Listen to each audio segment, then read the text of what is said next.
Hello guys, इस movie में कहानी दिखाई गई है एक अमीर बूढ़े आदमी की, जिसे अपने से आधी उम्र की नौकरानी से प्यार हो जाता है। मूवी की स्टार्टिंग में हमें मूवी का मेन कैरेक्टर मैरिटो दिखाया जाता है और वो अपने भाई के साथ गप्पे मार रहा होता है। वो दोनों शहर के जाने माने वकील होते हैं।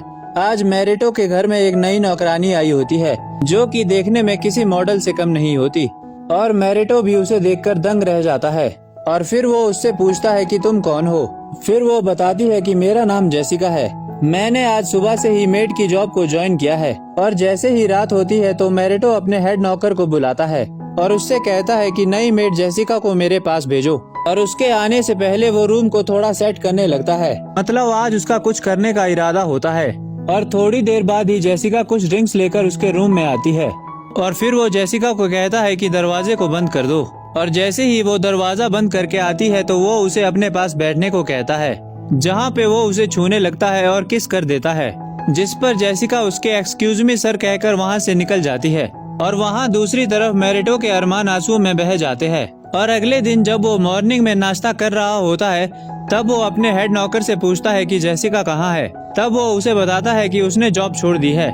तब वो उस नौकर से जेसिका का एड्रेस मांगता है, लेकिन उसके पास उसका कोई एड्रेस नहीं होता। अब ऐसे 2 महीने बीत जाते हैं और मैरिटो एक दूसरे शहर में अपने काम से आया होता है। और जब वो एक गार्डन में घूम रहा होता है तब कुछ लड़के उसे लूट लेते हैं। और थोड़ी देर बाद वो एक कैफे में चाय पी रहा होता है। तभी वहाँ पे जेसिका अपने उन्हीं दोस्तों के साथ आ जाती है जिसने मैरिटो को लूटा होता है। और वो मैरिटो के पास आकर बैठ जाती है और उसे उसके पैसे दे देती है। फिर वो बूढ़ा उससे पूछता है कि तुमने उस रात जो जॉब क्यों छोड़ी, जहाँ पे वो उससे कहती है कि आपने मुझे मुंह उठा के किस कर लिया था, जो कि मुझे बिल्कुल भी अच्छा नहीं लगा, इसीलिए मैंने जॉब छोड़ दी। फिर मैरिटो उसे वो पैसा रखने को कहता है, जिस पर पहले तो जेसिका मना कर देती है, लेकिन फिर वो पैसा रख लेती है और उसके बाद वो घर चली जाती है। लेकिन इस बार वो जाते समय उसे अपना एड्रेस दे जाती है। और अगले दिन ही वो बूढ़ा नहा धोकर जेसिका के घर पहुँच जाता है, जहाँ पे जेसिका की माँ दरवाजा खोलती है, जहाँ पे जेसिका उसे बताती है कि ये वही है जिन्होंने मुझे पैसे दिए थे।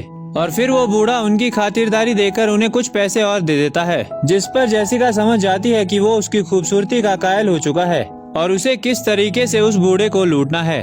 और अगले दिन वो बूढ़ा दोबारा जेसिका के घर पहुँच जाता है और इस बार जेसिका घर में बिल्कुल अकेली होती है। और इस बार वो जेसिका के लिए कुछ गिफ्ट लेकर जाता है। और इसके बाद वो बूढ़ा जेसिका को अपनी गोदी में बिठा लेता है और उसे छूने लगता है और उसके साथ इंटीमेट होने की कोशिश करने लगता है, जिस पर जेसिका उससे मना कर देती है और कहती है कि मुझे पता है कि तुम मेरा यूज करके मुझे छोड़ दोगे, और अगर तुम चाहते हो कि ऐसा हो तो उसके लिए तुम्हें अपना प्यार साबित करना होगा। और अगले दिन वो बूढ़ा जेसिका की माँ को बुलाकर उसे कुछ पैसे देता है कि मैं अब बचे हुए अपने साल जेसिका के साथ बिताना चाहता हूँ। और अगले दिन वो अपने घर में तैयारी करने लगता है, क्योंकि उसे लगता है कि अब उसका काम बन चुका है और जेसिका उसके साथ रहने आने वाली है। लेकिन जेसिका की जगह उसका दोस्त आता है और उसे एक लेटर दे देता है, जिसमें जेसिका ने लिखा होता है कि मैं तो तुम्हारे पास खुद ही आना चाहती थी, लेकिन तुमने मेरी माँ से मेरा सौदा करके गलत किया, और जो कि मुझे बिल्कुल अच्छा नहीं लगा, और आज के बाद दोबारा मुझसे कभी मत मिलना। और फिर कुछ दिनों बाद ये सब वो अपने भाई को बताता है, जिस पर वो अपने सोर्स लगाकर उन दोनों को इस देश से ही निकलवा देते हैं। और 1 साल बाद वो अपने नौकर के साथ सिंगापुर घूमने आया होता है, जहाँ पे उसे जेसिका की माँ और जेसिका मिल जाते हैं। और इधर उन दोनों को ये नहीं पता होता है कि उस बूढ़े ने ही इन दोनों को देश से निकलवाया था।